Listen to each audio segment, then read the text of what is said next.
प्यारे बच्चों, आपका अर्धवार्षिक परीक्षा हिंदी का पेपर मैं आपके लिए लेकर आ चुका हूं। अर्धवार्षिक परीक्षा के लिए पूरा पेपर है ये। इसका संपूर्ण सॉल्यूशन आप सभी बच्चों को मेरे द्वारा यहां पर बताया जाएगा। सभी स्टूडेंट्स चैनल को सब्सक्राइब करके रखना, क्योंकि ऐसे 6 विषय के पेपर आपको देखने को मिलेंगे और वो भी सॉल्यूशन सहित। यहाँ पर आपकी वार्षिक परीक्षा के लिए टेस्ट सीरीज़ भी उपलब्ध मैंने करा दी है। तो आपको काम करना है, हमारा ऐप इंस्टॉल कर लेना और वहाँ पर आप जाकर टेस्ट सीरीज़ देख सकते हैं। टेलीग्राम पर आपको पीडीएफ मिल जाएगा। टेलीग्राम की लिंक मैंने डिस्क्रिप्शन में डाल रखी है।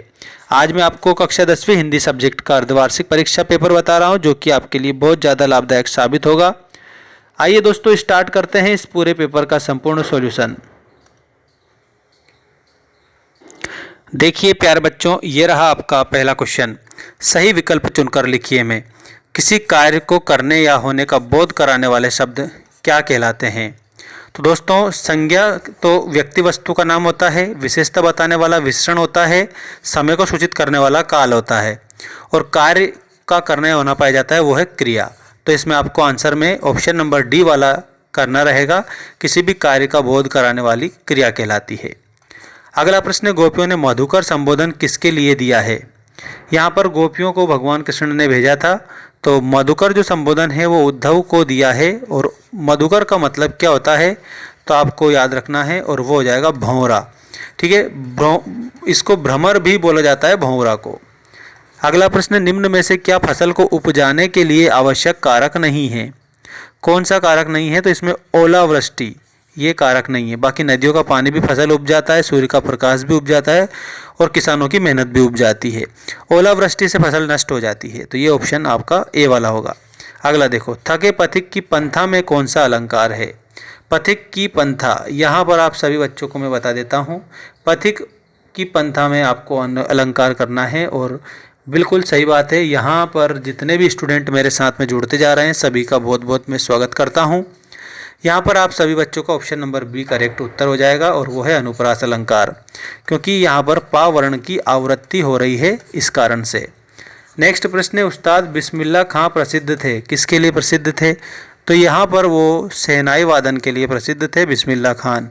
तो शहनाई वादन आंसर लिखना। अनुराग स्कूल जाता है, ये वाक्य है। तो साथियों, ये अनुराग जो स्कूल जाता है, इसके रूप में आप सभी बच्चों को साधारण वाक्य बताना है। यह है सिंपल सेंटेंस। ठीक है, यहाँ पर अर्थ के आधार पर जब वाक्य के भेद पूछे जाते हैं तो आपको कितना बताना है, 8 बताना है। अगर आपसे रचना के आधार पर पूछे जाते हैं तो रचना के आधार पर 3 बताना है, और अगर आपसे वाच्य के आधार पर पूछे जाते हैं तो भी आपको 3 बताना है। इस प्रकार से आपके वाक्य होते हैं।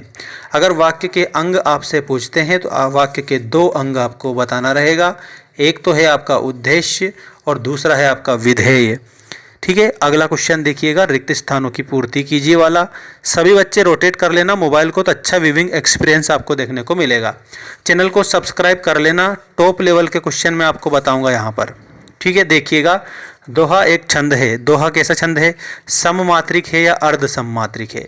तो दोस्तों 13-11 है, मतलब अर्ध सममात्रिक है। तो यहाँ पर आप सभी खाली स्थान में क्या लिखेंगे, अर्ध सममात्रिक। ठीक है, ये आपको आंसर करना रहेगा सब स्टूडेंट्स को। तो ये वाला आपका करेक्ट है।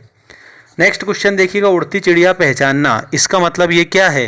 तो ये मुहावरा है आपका। ठीक है, तो इसमें आप लोगों को मुहावरा आंसर कर देना रहेगा। ठीक है, ये वाला करेक्ट हो जाएगा। परशुराम जी के गुरु कौन थे। तो भगवान शिव परशुराम के गुरु थे, तो इसमें शिव लिख देना। बाल गोविंद भगत के बेटे का अंतिम संस्कार से करवाया। तो स्वयं बहू से करवाया था उन्होंने। ठीक है, काशी शास्त्रों में के नाम से प्रतिष्ठित है, आनंद कानन नाम से प्रतिष्ठित है। तो आपको क्या लिखना है, आनंद कानन लिखना है।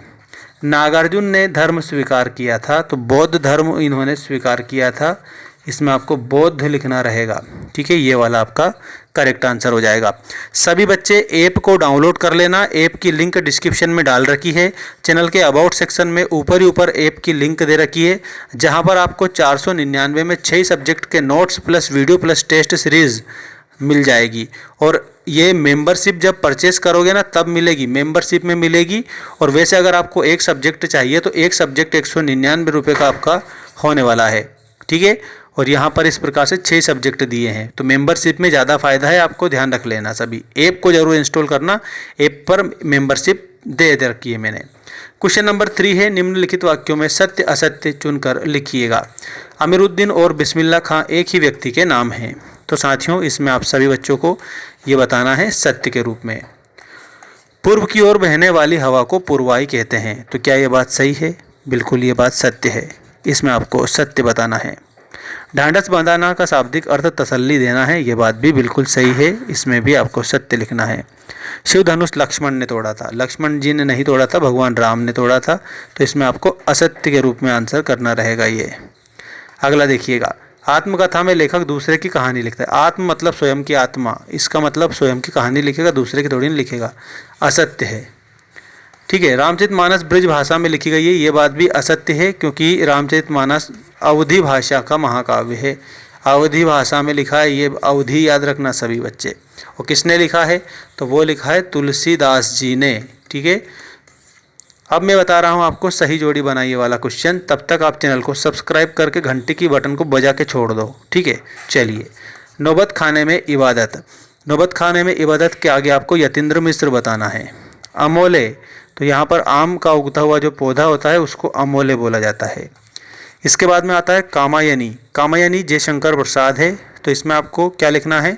कामायनी महाकाव्य है और यहाँ पर आपको महाकाव्य बताना है। आभा फागुन की सट नहीं रही लिखना है। टिकट या बर्थ, तो इसमें आपको क्या लिखना है? टिकट और बर्थ जो शब्द आपके सामने लिखा हुआ है ना दोस्तों, इसमें ऑप्शन नंबर सी से मिलाएंगे। ये अंग्रेजी के शब्द हैं, तो अंग्रेजी के शब्द हो जाएंगे। एक कहानी ये भी, इसके आगे आपको मन्नू भंडारी लिखना रहेगा। सभी बच्चे चैनल को सब्सक्राइब करके रखना और ऐप को डाउनलोड कर लेना। सभी के लिए एनुअल एग्जाम के लिए लाभदायक साबित होगा। अब देखेंगे एक शब्द एक वाक्य में उत्तर लिखिए वाला पहला प्रश्न। अर्थ के आधार पर वाक्य के कितने भेद होते हैं? 8 भेद होते हैं। कवि अपना पाथेय किसे मानता है? तो दोस्तों, किसको मानता है? तो अपनी स्मृतियों को। ठीक है। इसमें आपको लिखना है अपनी यादों को। ऐसे भी आप लिख सकते हो। यादों का मतलब ही स्मृतियाँ होती है। तो इसमें अपनी स्मृतियों को या अपनी यादों को। मन्नू भंडारी ने अपनी माँ की तुलना किससे की है? बताओ किससे की है अपनी माँ की तुलना? तो धरती से की है। धरती आपको आंसर के रूप में बताना है। तो इसमें आप लिखना धरती से। अगला है, जोनार की पात के अंत में जीमने के लिए कौन बैठ जाते थे?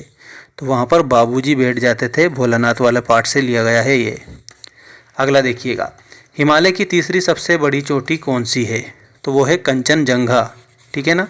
तो इसमें आपको कंचनजंगा आंसर के रूप में बताना रहेगा। सप्त ऋषि में कौन सा समास है? चलिए देख लेते हैं। 7 ऋषियों का समूह। 7 ऋषियों का समूह। अब यहाँ पर पहला पद क्या है? संख्यावाची है। संख्यावाची है, इसका मतलब द्विगु समास है आपका इसमें। 7 ऋषियों का समूह सप्तऋषि। ठीक है। तो इसमें द्विगु समास आप कर देंगे आंसर। अभी इसके बाद में एक और टेस्ट पेपर आएगा इसी प्रकार का। तो चैनल को सब्सक्राइब करके रखना। मिलते हैं नेक्स्ट वीडियो में। धन्यवाद।